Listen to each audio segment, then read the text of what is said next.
I don't know about this one, guys. These are getting tricky. The last one was about my father in part. I really don't want to make this like the Daddy Chronicles. But hey, what else better do we have to do? Last one was about my father wanting to like make some action script for him or like help him produce this film. Good idea, happy to help, blah, blah, blah. I shared my grievances with this on this podcast that maybe 24 people listen to right now. In about 5 years, when I'm famous, people will come back to these episodes and they'll be able to chronicle my gradual and slow descent into a mental quagmire that has left me crippling anxiety. But, yeah, I was just like sharing how I felt about that. And then, my uncle, his brother, like listens to it. Hey, Uncle Donnie, how you doing?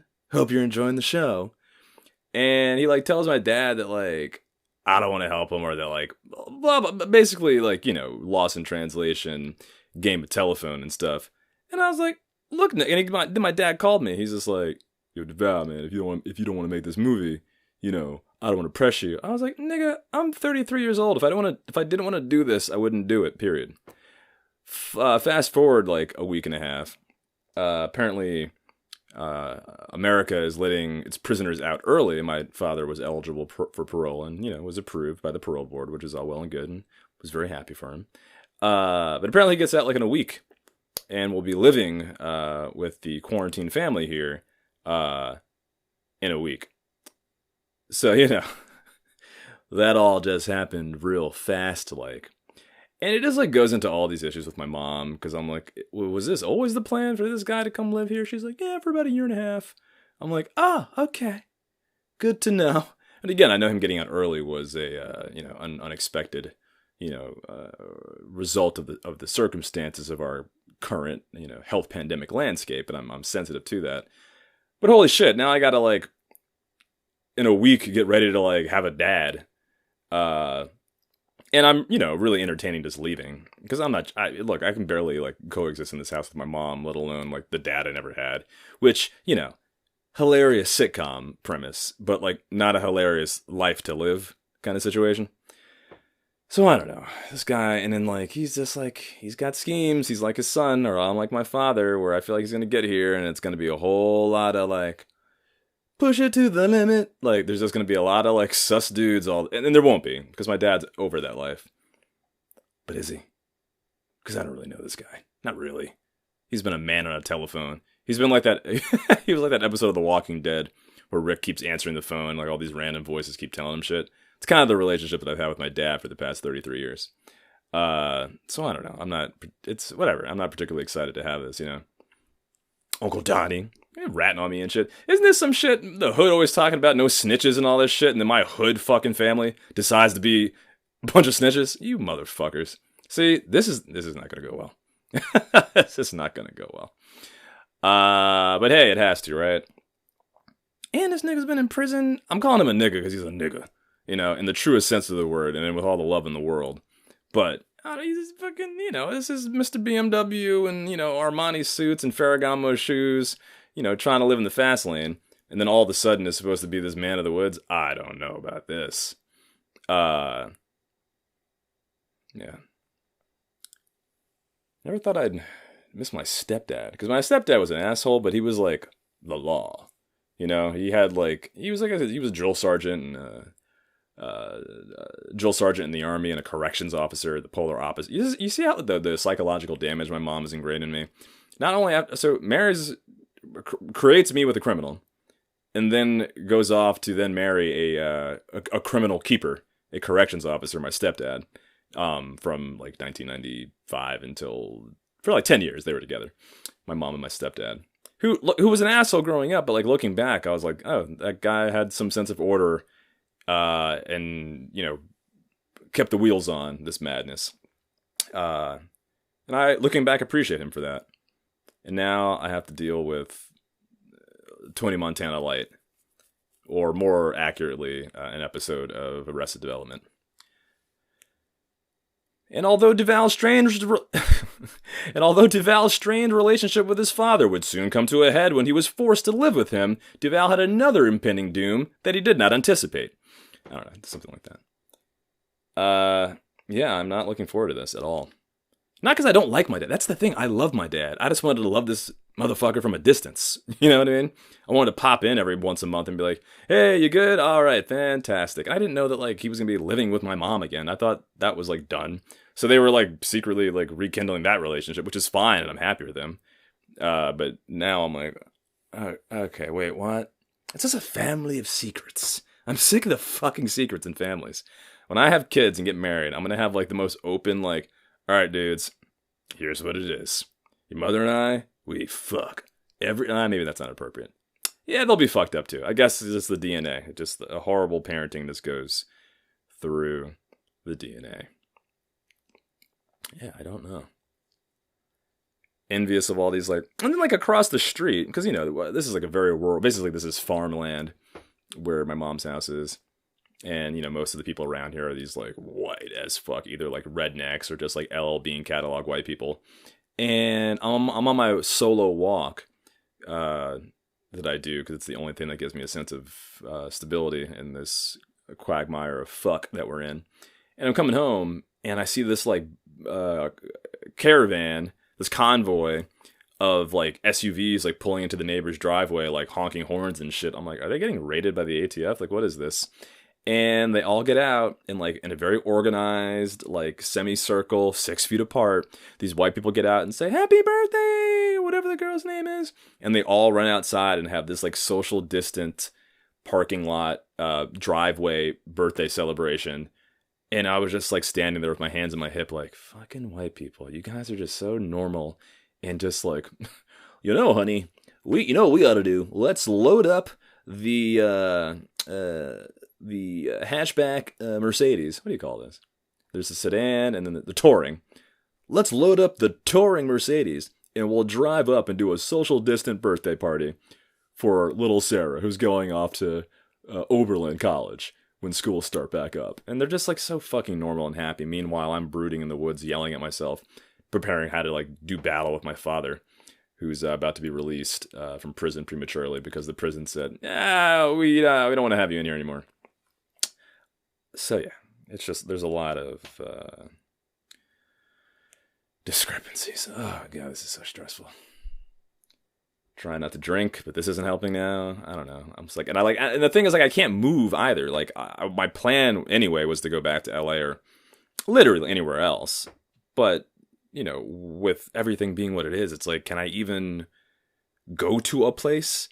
And even if I went to another city like Austin or Denver or Milwaukee or Madison, like wherever the hell, like I would be so happy just to have an apartment and just be like, all right, well, I'll sit here for another 30 days. And like I kind of work remotely, so I wouldn't.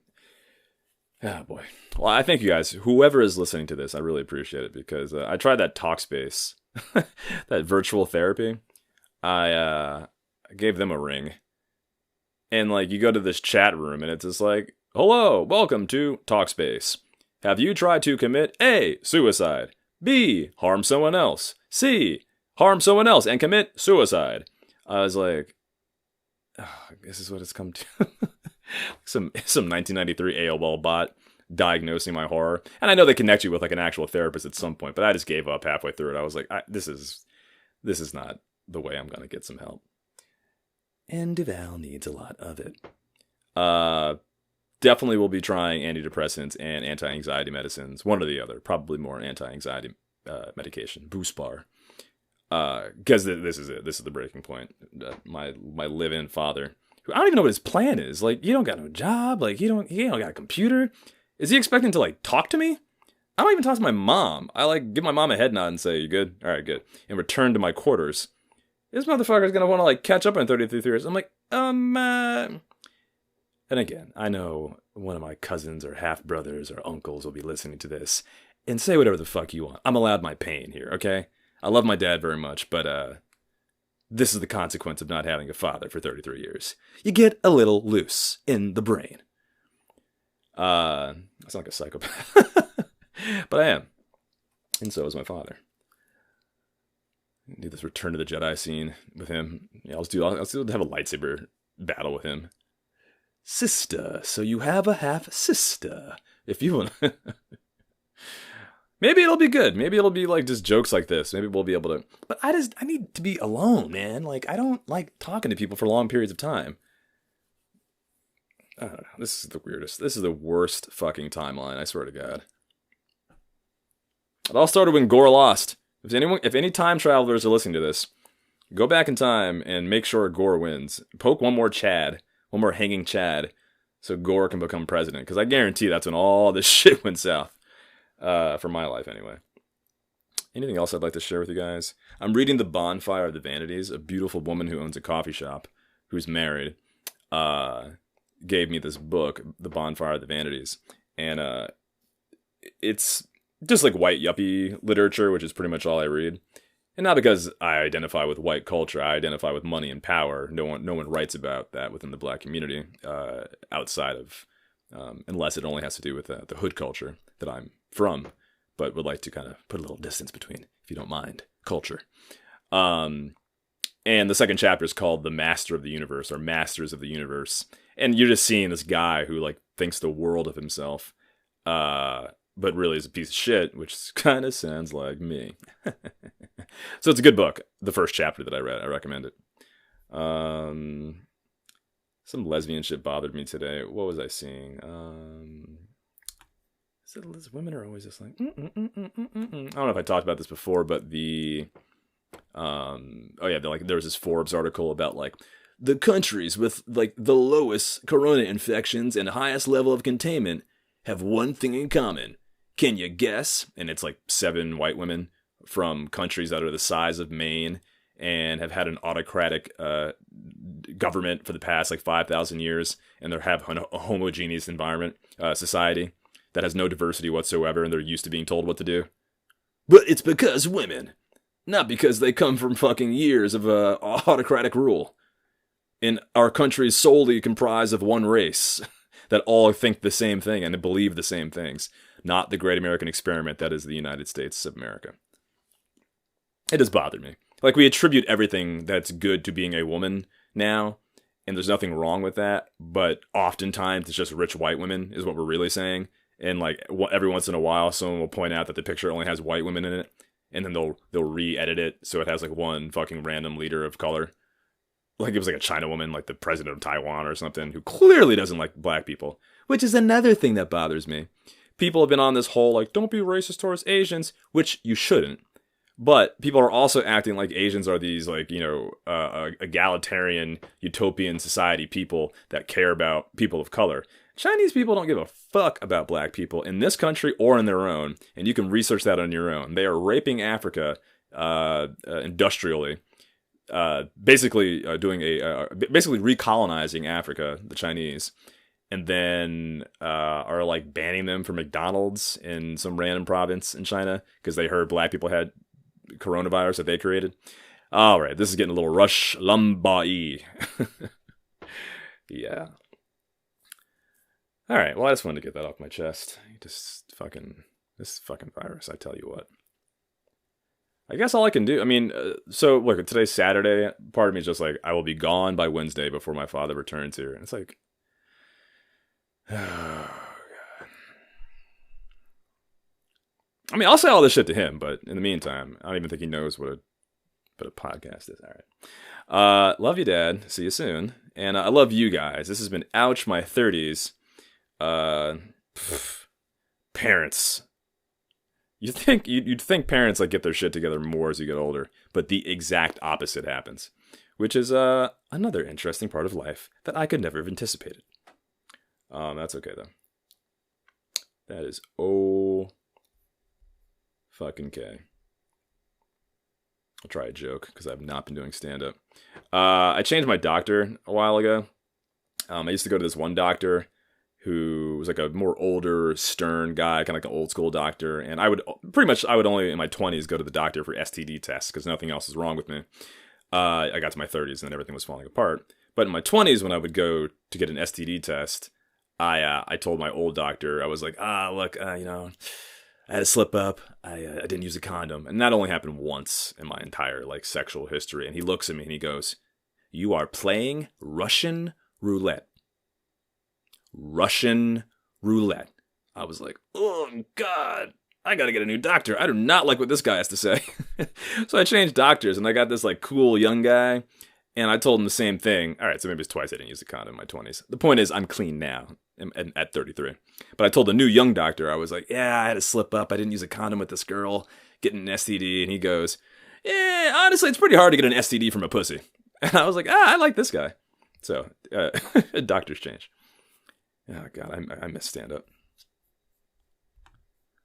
Oh, I'm clean. I get regularly tested. I damn sure haven't had sex in a long time, so. All my other friends are just like, yeah, I use condoms because I don't want to get a girl pregnant. I was like, pregnant? I was like, look, I can kill a baby. I can't kill AIDS. That's a good joke. I missed that one. Yeah, that is good. All right. I cannot believe my father is going to be living here. This is fucking ridiculous. Hey, Duval, what are you doing in there? Minding my own fucking business. I've never had a dad before. You guys need to understand that. Ever. I've never had a fucking dad. I had a guy who I talked to on the phone every once in a while and saw and have seen maybe 30 times in my life. I've maybe seen this guy 30 times in my entire life. If that. So it's a little weird. I don't know. And I value my private space, and I should have built my cocoon in the woods prior to this, but maybe this will accelerate that process. Oh, God. Or maybe it's just... Well, all right, okay. This has been a fantastic episode, guys. Thank you so much for humoring me.